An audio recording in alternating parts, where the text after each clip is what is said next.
کلش در کتاب الله و سنت رسول الله حل شده. بیا دیگه چیزی که ثابت است کل ما یک اتفاقا عمل میکنیم. چرا نمیکنیم؟ موجود است. خب شرطی که اواب شویم، رجوع به سوی الله در هر موقع. و شددنا ملکه، ما قوت دادیم، ما کم کردیم ملکه و سلطنت ازوره. و آتیناه الحکمت، داده بودیم به داود علیه السلام حکمت. مراد از حکمت فهم دینه، کدام احکامی که برش داده بودم اسرار و مصلحتایش خوب میدانست. یک مانا ما داده بودیم برش حکمت، یعنی سخنای فیصله کننده را که هرگاه نزاع پیدا میشد داود علیه السلام او را مکمل فیصله میکرد. اینجا سوم مانا و آتیناه الحکمت، ما داده بودیم به داود علیه السلام حکمت، یعنی نکات دقیقه، اونم مسائلی که خیلی با فکر دقیق استنباط میشد او طور ملکه را یا او طور قدرت و قوت ما با داود علیه السلام داده بودیم. و فصل الخطاب، ما داده بودیم برش فصل الخطاب، او طور خطابی که فیصله کننده بود، سخن میگفت که بس گپ فیصله میشد. یک مانا فصل الخطاب. اما بعدو را هم میگه، زمانی که مقرر کسی یک موضوع را القا میکنه پیش میکنه، بعد از حمد و ثنای الله که اما بعدو میگه، اما بعدو را فصل خطاب گفته. و اولین گوینده شام داود علیه السلام است. از او خاطر خطیبی بزرگ است که اما بعدو را گفته. و هل اتاک نبأ الخصم، خو این کل کارا را امتیازات کی داده؟ بگه الله. یا در این چیزا محتاج کی بودن؟ الله بودن. پیغمبران هستن لیکن محتاج الله هست. و هل اتاک نبأ الخصم، آیا بر تو آمده خبر نبأ الخصم، خبر یا قصه گروه خصومت کننده؟ از تصورو در آن وقتی که بالا شدن المحراب، در جای بلند. محراب میگه بالاخانه. در اون زمان هر اتاقی که برای عبادت خاص میشد او به نام محراب یاد میشد. این محرابی که فعلا ما داریم این محراب مانا نداره، این مانای از این نبود. در اون زمان که اتاق مخصوصی که برای عبادت الله جور میکردن او را به نام محراب یاد میکرد. داود علیه السلام در جای بلند، یعنی از دیگر خانه های خود اتاقای خود بلندی را جور کرده بود و داود علیه السلام در اونجا عبادت الله را میکرد. واقعا چطور بوده؟ پشت سر اینجا برای ما میگه که داود علیه السلام چه حالت تیر کرده. داود علیه السلام یک روز میشست برای فیصله مردم و یک روز عبادت خاص الله را میکرد. ناگهان در اون روزی که نوبت عبادت الله هست، در اون روز نزاع پیدا میشه در بین دو نفر، مخاصمه میکنه و قصه خصمشان یا نزاعشان پشت سر میاد. یک نفر 99 گوسفند داره و یکی هم یک گوسفند. 99 والا دعوا میکنه سر یک گوسفند والا کیام از مستی را برام بدی. موضوع را میاره در پیش داود علیه السلام که بالا میشه در موقع عبادت که برای هیچ کس اجازه نیست یا از راه دیوالا بالا شده. از همون خاطر داود علیه السلام ترسیده، فکر کرده که دشمنیم است. چند توجیه است، از اون خاطر توجیهات ما براتون میگیم که در آیت اینمی توجیهات است. داود علیه السلام ترسید که مبادا دشمن نباشه. خب وقتی که داود علیه السلام حالت ظاهریش امی مخاصمین دید، برش گفت که لا تخف، نترس، ما آمدیم برای فیصله. بعد از داود علیه السلام گوش گرفت برای نزاع ازوا. از همون خاطر اونجا داود علیه السلام فهمید که ما در این تصور یا در این گمانی که کرده بودم خطا شده بودم. چرا؟ یا خب برای از این نامده که مرا قتل بکنه، خب ما در این گمانی خود خطا شده. دوم است که الله تبارک و تعالی تنبیه داد که داود علیه السلام تو که گفتی که فیصله باید یک روز برای فیصله یک روز برای عبادت باشد، در روز عبادت اگر کسی نزاع پیدا میشه تو چرا علی روز عبادت تا فیصله نمیکنی؟ حالان که فیصله ثوابش زیاد است از عبادت نفلی کرده. در احادیث بسیار آمده که امام عادل در روز قیامت در زیر سایه عرش است. عادل امور میگه که فیصله میکنه در بین مخلوق، در بین رعیت خود و غیر از او. امام عادل در حدیث دیگه الله تبارک و تعالی بزرگترین شخص یا محبوب ترین شخص الله معرفی کرده. و داود علیه السلام فیصله مردم بکن. از او خاطر داود علیه السلام تنبیه آگاه شد که وای من خطا شده بودم، کدام تجویز یا کدام فکری را که من کرده بودم در این فکر من خطا شده بودم. دو سوم وقتی که امید مخاصمین گپ میزنه، قبل از اینکه اردوش گپ بزنه یکیش که گپ زد گفت این آدم 99 گوسفند داره و سر ما یک گوسفند دارم سر ما ادعا داره. قبل از اینکه از او پرسان کنه گفته که بله او سری تو ظلم کرده. داود علیه السلام در حالی که اونجا اونطور نبوده، قبل از اینکه باید از او سوال میکرد، بعد از اردو گپا را با هم یک جا میکرد، بعد از او تحقیق میکرد که کدام حق است کدام نه حق، بعد از او فیصله میکرد. اینجا داوود علیه السلام قبل از اینکه از دیگه سوال کنه و او را ظالم خطاب کرد، اینجا خطا شد که پشتی سر دی آیت بر ما میاد. این صورتایی بود که داوود علیه السلام پیش شده. بله پیغمبر در اجتهاد خود خطا میشه و الله تبارک و تعالی تنبیه میده به انبیا علیهم السلام که در اجتهاد شما باید محتاط باشه. تو نشوه که به عجله یک کار بکنی. الله واقعا را بر ما یاد میکنه. از دخلوا علی داوود، در آن وقتی که داخل شدن مخاصمین بالای داوود علیه السلام، ففزع منهم، ترسید داوود علیه السلام از یا فکر کرد که در طور وقتی روز چرا این مردم از روی دیوال آمده حتما یا برای قتل ما آمده. قالو گفتن لا تخف، نترس. خصمان ما در خصومت چیسته؟ ما در خصومت افتادیم، یعنی در نزاع افتادیم. بغا بعضنا علی بعض، تجاوز کرده بعضی ما بالای بعضی دیگر را. فحکم بیننا، فیصله کده بین ما بالحق، به انصاف، با آن چیزی که واقعیت داره. این عادتی مردم است که کسی در پیشت نه برات میگه که به انصاف و شریعت فیصله کو. ایمانا نداره که نعوذ بالله داوود علیه السلام به انصاف بود، از او خاطر و مطالبه انصاف میکرد. ولا تشتت، تجاوز از حق نکنی. وحدنا، ما را راهنمایی هم بکو بعد از فیصله الی سواء الصراط، برای درست، یعنی ما را نصیحت هم بکو که آینده چه قسم زندگی را پیش ببریم، چی بکنیم، چرا که ما نیاز داریم، ما نمیفهمیم. ان هذا اخی، این مردک برادر ما، له 99 نعجه، برای از او 99 میش است، 99 گوسفند. ولی نعجه واحده، برای ما یک گوسفند است. فقال، این مردک میگه می 99 والا اکفلنیها، بسپارم یک گوسفندم برام. وعزنی فی الخطاب، و غلبه کرده، زور شده بالای ما فی الخطاب، ده سخن گفتن. این استدلال قوی میتونه، زبان تیز داره. قال، داود علیه السلام بدون از اینکه سوال کنه از او دیگه شروع کرد مخاطب قرار دادم و کسی را که از او شکایت میشد. لقد ظلمک بسؤال نعجتک، یقینا سری تو ظلم کرده با خواستن گوسفند تو الی نعاجی، که ضمیمه کنه به امرای گوسفندای خودش. ای خود ظلم کرده. و این کثیرا، بعد از او داود علیه السلام اینطور میگه یقینا من کثیرا من الخلطاء، بسیار از شریکا، لا یبغی، ستم میکنه، ظلم میکنه، بعضهم بعضی از یالا بعضین بالای بعضی دیگرا. کلگی همینطور است؟ نه. الا الذين آمنوا، بجز از کسانی که ایمان داره و عملوا الصالحات، به مقتضای ایمان عملی درست انجام میده. و قلیل ما هم، خیلی کم هستن امچو بنده، امچو مومنا. و ظن داوود، گمان کرد داود علیه السلام، چقدر خوب گپ بر ما میگه، در شرکت حتما تو بالا میشه. کم مردم است که در شرکت از کمال انصاف کار بگیره و حق شریک خود نخوره. داود علیه السلام بیان کرد که ایمان و عمل صالح نباشه، کسی را گرفتن نمیتونه که چرا حق مرا خوردی یا نخوردی. شرکت اینی طور است. قرآن برای ما واضح میکنه که در هر معامله جلوگیری از گناه و ظلم، از حق تلفی چی میکنه؟ ایمان و عمل صالح.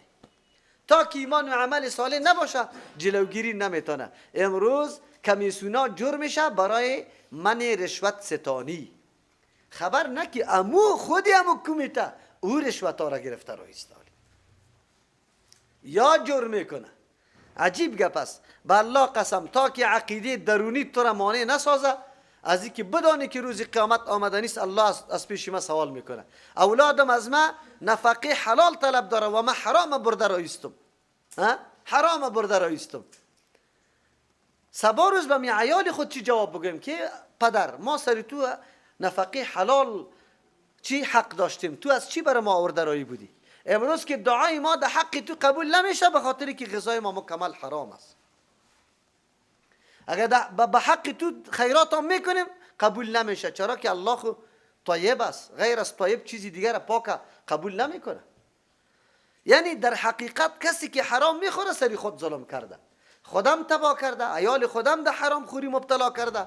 بازو خیر و توقع از اولاد خود نداشته باشه و نه قبول شدن دعا از اولاد خود داشته باشه که در حق ما دعا قبول شه. کسی که رزقش حرام باشه و لباسش حرام باشه دعایش قبول نمیشه. پیغمبر علیه السلام حدیثش است، بسیار جولیده مویا مسافر است که حالت ظاهریش اسای کنی تو بگوی دست بالا بکنم این دست دعایش قبول میشه، لیکن قبول نمیشه. چرا؟ به خاطر که کسبش حرام است، خوراکش حرام است، نوشاکش حرام است، لباسش حرام است. این مردمایی که حرام میخوره ظلم ها را سری خود و سری اولاد خود سری کلگی کرده. آینده اگر اولاد بری تو صدقه میکنه او قبول میشه. از حرام صدقه قبول میشه؟ اگر تم ثواب از حرام بکنی کافر میشی نعوذ بالله. که چیزی حرام صراحتا میدانی و بعد از او را صدقه میکنی و نیتی چی را داری؟ که برای ثواب حاصل شوه کافر میشی. چرا که الله خود طیب است، غیر از طیب دیگه چیز قبول نمیکنه. اصلا نمیدانه این مردمان که چشمشان کور شده فقط ظاهری مادیات در نظر گرفته، نمیدانه که ما چی میکنیم. ظلم همیشه جنایتکار و گناهگار سری خود ظلم کرده رویسته، سری کسی دیگری ظلم نمیکنه. خب کسی آیتا را بشنوه باز در دفتر ماموریت خود رشوت بگیره، ها که عذر برش بکنی، سر لج بکنی، نخواد کی چی بکنه؟ بگو بگیره. نمیکنه. چرا؟ عقیده وجود داره. شریکا هم اینمی قسم ظلم وقتی نمیکنه که ایمان وجود داشته باشه. خیلی کم مردم است. و ظن داود، گمان کرد داود علیه السلام انما فتنه، که ما یقینا در امتحان انداختیم، در آزمایش انداختیم. فاستغفر، طلب مغفرت کرد از الله تبارک و تعالی، ربه از پروردگار خویش، و خر افتاد راکعا رکوع کننده، و اناب رجوع کرد به سوی الله تبارک و تعالی. در این آیت که و ظن داود انما فتناه، داود علیه السلام گمان کرد که ما این را در امتحان واقع کردیم. در کتابا روایات اسرائیلی آمده که داود علیه السلام پاچا بود، جبهه جهاد داشت، یک دانه جنرالش اوریا نام داشت، بسیار زن مقبول با جمال داشت. داود علیه السلام یک روز ناگهان نظرش میخوره، سرش عاشق میشه. 3-4 قسم روایت در این مورد ذکر میکنه. در بام بالا شده او را دیده، او چیسته اول او خواستگاری کرده بود، باز در ضدش داود علیه السلام خواستگاری کرد. اینی تو روایات کلش جمع کرده، خو نتیجه روایت اینمیسته که تا که اوریا جنرال ازی کشته میشه و زنش داود علیه السلام میگیره، در حالی که داود علیه السلام 99 زن داشت و او جنرالش یک زن داشت. وقتی که عمل انجام میده، الله تبارک و تعالی به خاطر که آگاه بسازه داود علیه السلام، اینی طور قضیه را در پیش میکنه، فیصله را به دهن خودش میکنه که خودش بگوید که ظالم کیسته. وقتی که وا گفتن که اینی طور من 99 این 99 گوسفندم داره، ما یک دانه، هنوزم ی از ما هم یک گوسفندم مطالبه میکنه. آلی دیگه چی میکنه؟ او برش گفت که ای خود ظلم میکنه سری تو. پس آن داود علیه السلام فهمید که اوهو ما اینطور کار کردیم، نعوذ بالله. این گپ قطعا سراسر غلط است، حق انبیاء علیهم السلام. اول داود علیه السلام صابر بود. یک کسی که 99 زن داشته باشه چی ضرورت به زن دیگه داره؟ قرآن کریم از او به صبر یاد میکنه. حتی پیغمبر علیه السلام میگه که بری خود الگو جور کو، نمونه جور کو در صبر داود علیه السلام. یک کسی که قدر صبر داره او بنده خواهشات نفسانی میشه، نعوذ بالله، بنده شهوت میشه. کلا، آیات قرآن خود دلیل بالای گپ است. خود روایات اسرائیلی گپا را میاره به خاطر ازی که در حق انبیاء علیهم السلام همچو گپا گفته شوه تا که عقاید مردم چی شوه؟ خراب شوه. قصص الانبیاء، هر کتاب قابل مطالعه نیست. قصص الانبیاء اینطور واقعات آورده، در مورد هاروت و ماروت، در مورد سلیمان علیه السلام، در مورد ایوب علیه السلام، در مورد داود علیه السلام، واهیات و خرافاتی را بیان کرده که هیچ از گفتن نیست، هیچ از گفتن نیست. این غلط گپ است. هیچ قرآن به این گپا ضرورت نداره، به این روایات ضرورت نداره. چرا؟ داود علیه السلام اینجا گمان کرده چی را؟ که من در امتحان انداختم شه. در کدام چیز امتحان انداختم؟ داود علیه السلام فیصله کرده بود یک روز برای عبادت باشه، یک روز برای فیصله. الله تبارک و تعالی در روز عبادت مخاصمین پیدا کرد و حتی در سری دیوالایش برآمد و اونجا در اتاقش که بدون از اینکه پیردار باشه داخل شد، به خاطری که چی بود؟ نیاز مبرم داشت، ضرورت خیلی قوی داشت برای فیصله. نزاع بود، منجر به جنگ میشد، قتل و قتال میشد. از او خاطر رفتن در پیش داود علیه السلام. داود علیه السلام فهمید که ما کدام فیصله را در حق خود کرده بودم که یک روز برای فیصله، یک روز برای عبادت باشه، این فیصله و نادرست است. چرا؟ مردم نیاز به فیصله داره، همچو فیصله که منجر به قتل میشه او ما عبادت نفلی خود انجام داده برم. این سخت ظلم است حق رعیت خود. فهمید درکت که ما کدام صورتی را به خود اختیار کرده بودم، این صورت درست نبوده. این نیست که و ظن داود انما فتناه. گمان کرد داود علیه السلام که بله ما این را در امتحان انداختیم که چرا اینطور صورت در خود تجویز میکنی. یک دوم صورتش است